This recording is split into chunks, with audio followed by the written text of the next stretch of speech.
Hello guys! Magandang hapon sa inyong lahat. This your guest from Masagari Channel. Faithful o sa matarders. So ngayong hapon na to, tignan natin sabihin sa inyo ng ating mga gabay. So this is a weekly gabay for the month of August 15 hanggang August 21. For the sign of Aquarius. Aquarius. Welcome sa my channel. Ano kayang messages, advices ng spirit guides ang ating masasaga for today's video? Kanina kayang energy or kaganapan sa buhay ng mga Aquarius signs ang ating mga kagilap. So guys, this reading is a general reading lamang, hindi lahat makaka-resonate. Tunin lamang po ang makaka-relate sa inyo and comment down below kung kaninong energy ang ating nasagap. And because don't forget to like and subscribe my channel and hit notification bell for more videos update. Kasi maraming salamat po sa mga walang sawang pagsuporta sa aking channel, lalo na ang hindi nag-skip ng ads. Naway pagpalain po kayo ng Diyos at may kapal siksik-liglig na guumapaw na biyayang manambalik sa inyo. So let's see what is the messages, advice sa inyo ng ating spirit for the sign of Aquarius. So let's see and watch this. Angel Spirit Guides, please give me an information po. Ano kayang gusto sabihin sa inyo ng ating mga baraha? Ito na yun guys. So there's a Page of Cups. Now listen to your intuition and listen to your gut feeling. Parang binabahagi sa akin dito na kailangan kang makikinig sa intuition mo, sa inner voice mo, sa iyong mga gabay, na binibigyan kasagutan ng iyong mga katanungan, no, sa iyong panaginip, sa daydream mo. And there's a Knight of Swords, there's a success driven. Some of you guys, no, magtatagumpay ka, no, sa mga bagay na ginagawa mo. Napakabilis ng eksena, no, magbibigay liwanag sa iyo. Parang biglang dadaan na lang siya na magbibigay ng mensahe sa iyo na you need to pay attention with the Page of Cups. And there's a Two of Cups with a partnership. Na mag-ingat ka sa pakikipag-ugnayan, sa pakikipagtalakayan. There's something guys with a partnership, unconditional love, na may pagmamahal at pag-ibig talaga na hindi matatawaran, no? And there's a seven with the sneakiness, no? Na maaaring there's something cheating lying on you, there's something secrets na maaaring ma-reveal, na may sikreto, panloloko, katraidoran na maaaring malalaman mo. And there's a High Priestess, may hidden agenda. No, ibig sabihin talaga, guys, with the third parties, meron talagang may lihim na talagang mayroong sumapaw sa inyong relasyon. Now, there's a Two of Swords, there's a decision that you need to make. Some of you guys, kailangan mo talaga magdesisyon. No, putulin na yung mga bagay na alam mong hindi na nakakatulong sa'yo. Yung mga bagay na hindi na nagsiserve sa'yo. And there's a Fool card. No, magtiwala ka sa iyong mga gabay. Trust your instinct. No? Dahil itong bagay na to yung dadaling ka sa katotohanan, no, sa kaliwanagan. There's something in your beginning coming in. And there's an Emperor, maturity. So just something mature enough and being grounded. So kailangan mas maging matalino ka na this time. No? Kumbaga wag ka na magpapadala sa mga nasa paligid mo. No, bibilis ang takbo ng situation. And there's a King of Cups. Yung person mo is very devoted, non-supportive. Kaya nga lang, no, meron taong gumambal at talagang umi-extra sa inyong relasyon. And there's an Empress card. Sabi ko na nga ba, may babae. It's either buntis to o may anak silang dalawa ng person mo na maaaring magsinungaling sa'yo na mayroon siyang unang asawa or unang nakarelasyon. Now, there's a Seven of Wands by protection. Protection mo ang sarili mo dito. No, laban sa tao na to. No, dahil maraming mga hidden agenda dyan. Maiipit ka dyan. No, and there's a Page of Wands with a good news. May magandang balita kasi makakapag-desisyon ka na. No, bubuo ka ng mga bagong plano, bagong bagay na dapat mong gawin at may isa katuparan. And there's a Devil card. See? There's something devil. Oh my God, meron ditong gayuma. Mag-ingat kayo, baka yung person mo gayumakin at maaaring magbuntis yung babae na yon. No? Yung babae na to na maaaring may gusto sa person mo, maaaring magbuntis. Kaya kailangan maputol or matuldukan mo agad to. No, see, there's a Justice card. Makukuha mo yung station. Ibig sabihin, magkukuha mo yung balance. No, bago pa mangyari maganap, malalaman mo na See, there's a lover. Sabi ko na eh. No? Talagang meron siyang alam mo, laging meron tong uwing no? Pagkain tong person mo. No? It's either inumin, pagkain, milk tea, or ano man to, laging may dala-dala siya pag uwi. No? Dahil itong tao na to ay maaaring mayroong nagbibigay sa kanya or meron taong gumagayuma sa kanya. Mag-ingat po kayo. And there's a Six of Cups. See? I told you, this is something co-workers. Katrabaho to. Or kaibigan mo lang. Or kaibigan niya. Oh my God, mag-iingat po kayo. There's a sign of kasi na happiness. Nakagawin ng iyong kaligayahan. Proteksyonan mo ang sarili mo at proteksyonan mo ang person mo. Oh my God, may gayuma. May nasense ako talaga. And there's an Ace of Swords with a breakthrough. Magliliwanag to sa isip mo, sa utak mo. No, nagkaroon ka ng instinct nagkaroon ka ng hinala. No, ngayon tutuldo ka na, malalaman mo na talaga. And there's an Ace of Cups. See? Meron nga, there's an Ace of Cups, talagang ginagayuma siya para mahulog yung loob nitong person mo dun sa tao na yon. Or maaaring ikaw yung ginagayuma. Or maaaring dalawa kayo ng person mo. Kaya madalas kayo nagtatalo. No, hindi kayo nagkakaroon ng parang every time na magkakatabi kayo, kayo parang nagbubugnot kayong dalawa, no, sa isa't isa. And there's a Seven of Pentacles. Aanihin mo to na makukuha mo what you deserve. Ibig sabihin, dahil madami na kayong pinagdaanan ng person na to, nasa sa'yo pa rin yung huling halakhak. There's an Eight of Cups, no? There's something na moving forward. Kailangan niya umalis sa trabaho o kailangan niyo lumipat ng ibang bahay or tahanan. No? And there's a Sun card with a fear positive outcome. Purify. So, kailangan mo to i-cleanse tong person na to. Ilinisin siya. No? Para alisin yung mga negativities sa kanya. And there's a Tower moment. Gusto talaga sirain yung buhay nyo, yung relasyon nyo. No? Malaking hinggit nito. At there's a Six of Wands for victory, pero magtatagumpay kayo. No? You're on the spotlight. Inggitin ka kasi. No, kaya to ginawa sa person mo, maaaring malaki talaga gusto sa person mo, maaaring naiinggit sa'yo. So, let's see what is additional messages tayo with an angel spirit. No, pagdating naman tayo with finances and career, love life at kalusugan. No, alamin na natin yan, guys. So, let's watch this. Okay, we're back. So, nandito na tayo, no? For finances and career, love life at kalusugan. Shuffle muna tayo ng Better Life, guys. Pagdating sa finances, so there's an Ace of Wands. So, magkakaroon ka ng new ideas. A new project, new opportunities. There's something create with spark. Parang gano'n. Para magkakaroon ka ng bagong idea na paano magkakaroon ng or kadagdagan sa resource of income mo. Or maaaring makakaipag-isip ka ng negosyong papasukin mo. And there's a Three of Wands. The waiting is over. Some of you may hinihintay ka resulta documents. Na may related sa resource of income or finances mo. There's a possible na dumating na makukuha mo na yung loans, makukuha mo na yung pera, may mga hinihintay ka, there's a possible na makuha mo. And there's a Two of Pentacles with a balance. So, kailangan mo maging balance. Physically, mentally, emotionally. So, timbangin mo yung mga bataong pagkakatiwalaan mo, ha? And there's a Magician, there's a something God, na maaaring may mga bagay na, kumaga, ima-manifest mo, depende ito sa action and decisions mo. Now, there's a something desires into reality. Makakamit mo naman yung bagay na ninanais mo. Now, there's a Five of Swords. Nagkakaroon kasi ng self-sabotage that because of your action. Ibig sabihin, nagkukwento ka kasi. No? Tantanan mo yung kakakwento mo. No? Nasasapaw or inaagawan ka ng eksena. There's a Knight of Cups. There's a proposal or engagement or promotions. No? Pagdating sa finances, maaaring may darating na pera. No? Mag-ingat ka, huwag ka na nag-share ng information, ha? Para hindi ka nasasapawan or hindi ka nauungasan or nakukuha na ng eksena dito. Sa love life, there's a King of Wands. Look at the bigger picture. Lagi mo titingnan yung magiging possibilities. No, hindi naman yan, pagdating sa relasyon, no, hindi yan magbibigay ng kung ano-ano sa person mo kung walang personal intention. No? Kung walang intention yan. So, just being aware. No, there's a judgment. See, paalala. Pagdating sa relasyon, mag-ingat ka. No?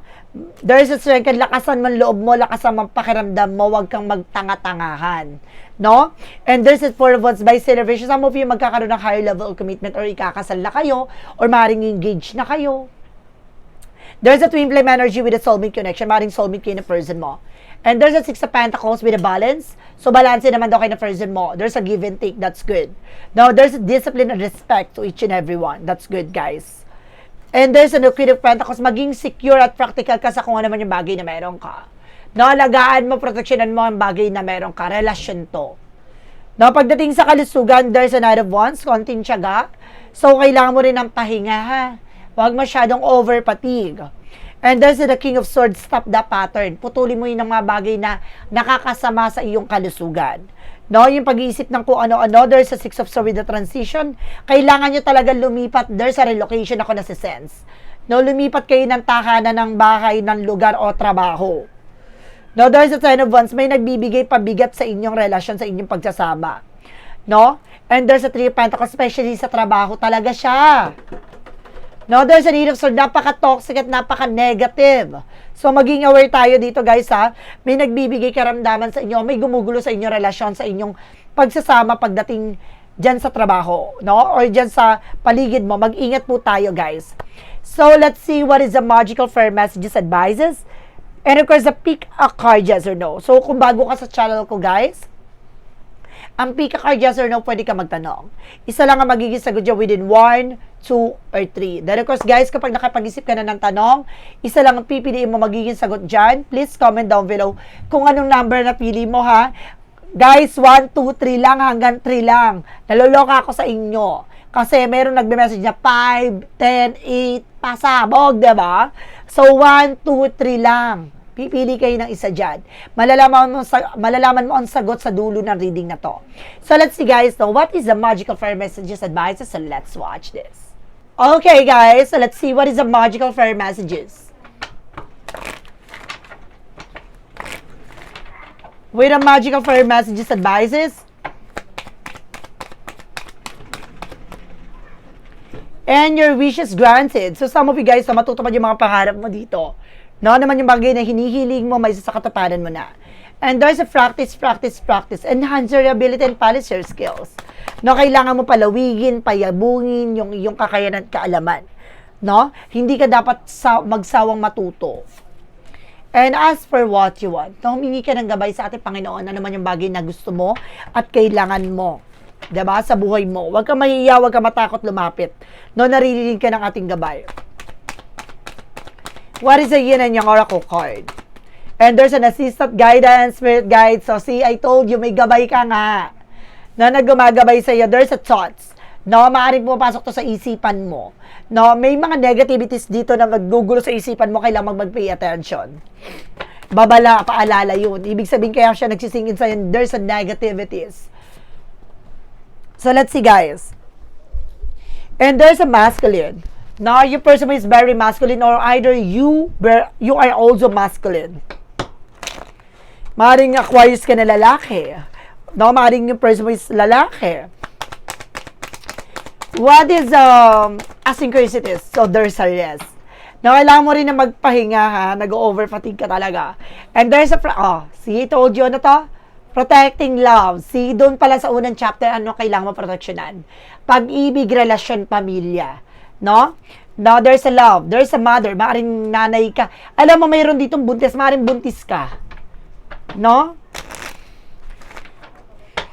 So, let's see what is synchronicities represent what. There's a secret matter. So, mayroon talagang may lihim na may gusto. It's either sa'yo o sa person mo.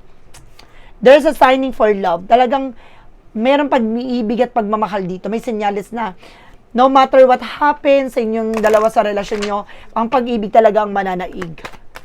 What is Archangel Michael? Sense of humor. Na kailangan always being positive and just being optimistic. Manatiling positibo. Titignan mo yung lighter side of your situations. Now, huwag kang tumitingin na with the negative signs. And nothing shall be impossible to you. Sabi ng ating Panginoon with the Jesus-loving quotes, pagdating sa'yo walang imposible. Ibig sabihin, napaka-positive ng aura mo, ng iyong dating. No? So, let's see what is an angel's number. 12, 21. There's something taking initiative. Work with what you have, and it will get your places, counter blessing, and acknowledge your dream ones. You will find inspiration and figure out a way forward. You might also be getting some good news soon. May makukuha ka talaga magandang balita. Sa mga susunod na eksena, may mababago sitwasyon. Kailangan mo lang talaga na tanggapin yung mga bagay na meron ka at mga dumarating sa'yo. No? Tingnan mo yung mas lalong kung paano ka lalago. Yun lagi mong pakakatan at titignan. What is a Money Move Oracle deck? And there's a looking. No, may nagsusubaybay, may nakatingin, o may kailangan kang hanapin. Seek and you shall find. So, hindi mo yan makikita hanggat hindi mo hinahanap. No, o hindi mo binubuksan ang iyong mga mata. Have an eye and beauty and cover hidden charms. So, meron ditong bagay na nagbibigay ng attractions, no? Or you are also being attracted to anyone. No, gustuhin ka, malakas ang charisma mo, or meron kang bagay na makakatulong para yung mga client or customers mo dumapo sa'yo, no? May pantawag, gano'n. And there is a clarifying for love situations.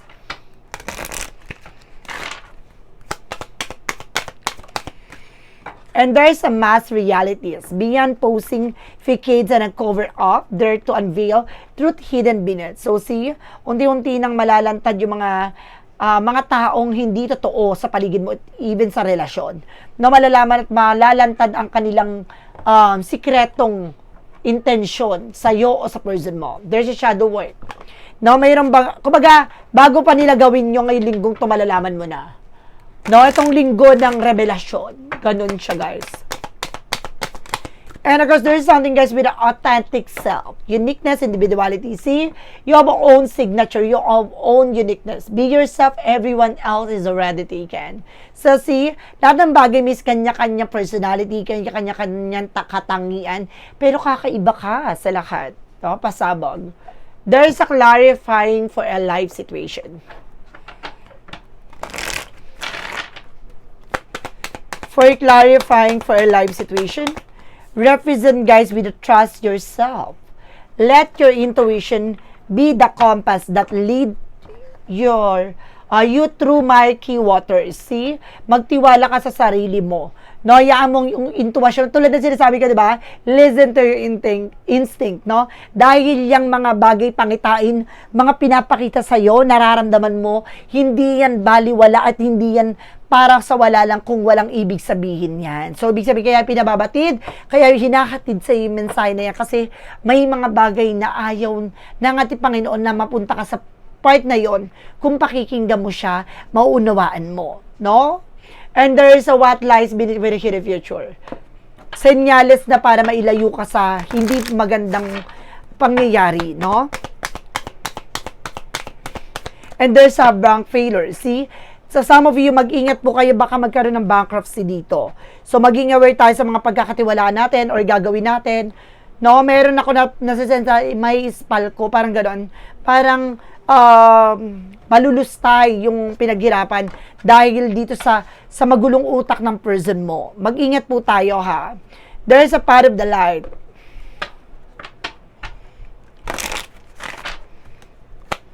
A part of the light represent unconditional love. See, tulad na sinasabi ko sa unang chapter, may pagmamahal talaga na hindi matatawaran. Now, I release all resentment and open my heart to see the good in everyone. I perceive that pure child within others and practice forgiveness, knowing that love and understanding create the foundation of true connection. See, talaga yung pagmamahal, binuo niyo yan ng buong puso at pagtitiwala. No, nga lang, maraming taong talaga naiinggit sa inyong kadakilaang pagmamahal sa isa't isa at sa inyong pamilya. Kaya talagang, di ba, maraming nainggit, maraming taong sumubok sirain ang inyong relasyon. So, kailangan mong proteksyonan ito para hindi mangyari ang mga bagay na gusto nilang maganap. So, guys, let's see what is a pick a card, yes or no. Alamin natin magiging sagot sa tanong mo. Let's watch this. Okay, we're back, guys. Nandito tayo with the pick a card, yes or no. Sa huling chapter natin with the pick a card, yes or no. Diba? Kung umabot ka dito, pasabog ka. No? Comment down below, guys. Kung umabot ka dito with a yes or no pick a card. So, let's start with the number 1. Kung sino nakapili number 1 na itong magiging sagot sa tanong mo, there is a yes. It's the icing on the cake. All this is sprinkled to. See? Mas matamis, mas maganda at makulay ang mundong tatahakin mo at mas magiging matamis ang tagumpay na malalasap mo. Oh. mararamdaman mo na ang tunay na sarap. Number 2, there is a no, beyond your ability, done to death, not viable. Hindi na karapat dapat para ilaban pa. Huli na ang lahat, no? May mga bagay na hanggang dun na lamang. Oh, number 3, there is a yes, taking flight, uplifting a peace with decision. Kailangan mong umalis, lumipat, no, magpakalayo-layo, nang sa ganun magkaroon ka ng kapayapaan. No, wag kang magstay sa isang situation, sa isang lugar na punong-puno na negatibo. No, kailangan palayain yung sarili mo sa mga taong humihila sa'yo, pababa at mga sumisira sa'yo. So guys, this is a weekly gabay for the month of August 15 hanggang August 21 for the sign off. For the sign of Aquarius. Aquarius, maraming salamat for this wonderful reading. So once again, this reading is a general reading namang hindi lahat makaka-resonate. Kunin lamang po makaka-relate sa inyo and comment down below kung kaninong energy ang ating nasagot. And don't forget to like and subscribe my channel and hit the bell for more videos update. Dirkus, maraming salamat po sa mga walang sawang pagsuporta sa aking channel, lalo-lalo nang skip ng ads, saway pagpalain po kayo ng Diyos at may kapalsiksik liglig na guumapaw na biyayang manambalik sa inyo. Maraming salamat din po pala sa mga nag-share ng aking videos sa anumang uri ng social media platforms. Maraming salamat po sa mga bagong subscribers, followers natin no, sa mansulok ng mundo. Maraming salamat po. And see the next video. Bye-bye and babush!